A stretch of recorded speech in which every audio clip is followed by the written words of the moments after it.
I think one of the fundamental pillars of the Constitution, and I would say of this modern republic, is to talk of equality. Uh, and therefore, it should really be, in many ways, the defining feature of how we organize our society, our polity, our economy. Post-independence, the policy measures that we took actually reduced inequality in this country. And there's data around it. Thomas Piketty has worked on it till the late 80s. So you actually see a decline of inequality. That was when the effective, like the highest tax slab was 97%, right? So post 1935, you saw the highest inequality in 35, and post 1947 it started declining. But post 90s, it has actually grown. Inequality has increased dramatically, and I would say during the COVID years, it's exploded. Just for the audience, I wanted to ask a very basic question to you. Yeah. Why should I care about inequality, wealth inequality? Why should I care about it, and how does it affect me? One larger question I had was about the title of your report. It's titled Inequality Kills. Now, there is a worldwide report and there is a India supplement as well. For the viewers, we will link both the reports in the description below. It describes inequality as a form of economic violence. Can you elaborate a little bit on that? Why are you calling it economic violence? Sure. So, let me just give you one data point.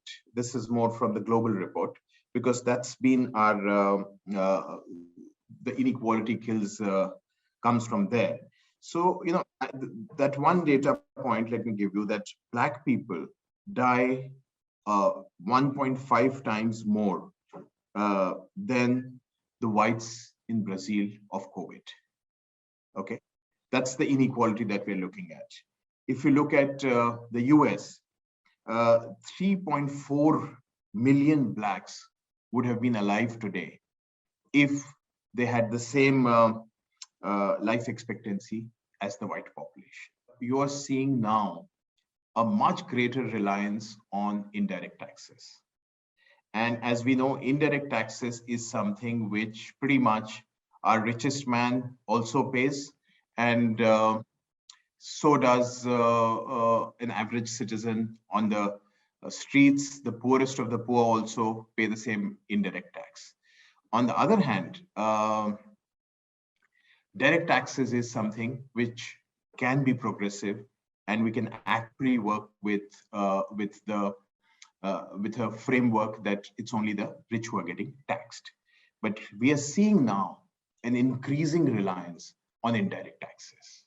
That itself is a way. It's quite ironical that in the last couple of years, we have seen a decrease in corporate tax, which would directly tax these super rich. On the other hand, you've seen an increase in the indirect taxes, which you've seen in the form of fuel surcharge, etc.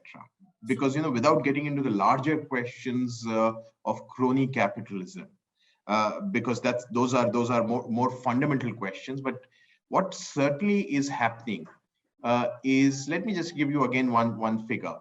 Last year, the Tax Justice Network came out with a report which said that globally 450 billion USD was lost due to tax evasion. So what we are seeing is an enormous amount of tax evasion, and that happens in India as well. In India, the figure is pegged at around 20,000 crore odd due to tax evasion. I just want to emphasize that the doubling of the billionaires' wealth actually happened precisely during the COVID times. So from March 20 to November 21 is when we're looking at the records, and the combined wealth of Indian billionaires has actually doubled. And let me just add that this is also the time when, according to several studies, and the most conservative of those studies says 4.6 crore people went into poverty. They slided into poverty. So, this is the level of inequality that we are seeing, and the system that we've created, it's clearly rigged in favor of the super rich. What should the government have done in the last 2 years, which it didn't? So to put it another way, if you were running the government and in an ideal scenario you were running the government, what would you do differently in the last 2 years? मुफ्त खोरो, मुफ्त में इतना ही मिलेगा. To watch the full unedited interview, you have to subscribe to News Laundry and pay to keep news free. Because when the public pays, the public is served. We depend on you and not on advertisers. So go to www.newslaundry.com/subscription and subscribe and get all our unedited interviews, our special video shows, comics, and everything that's behind the paywall. Remember, to subscribe to News Laundry, you pay just about 10 rupees a day. That's less than, well, no, a cigarette. And smoking is injurious to health. So subscribe and watch the full interview.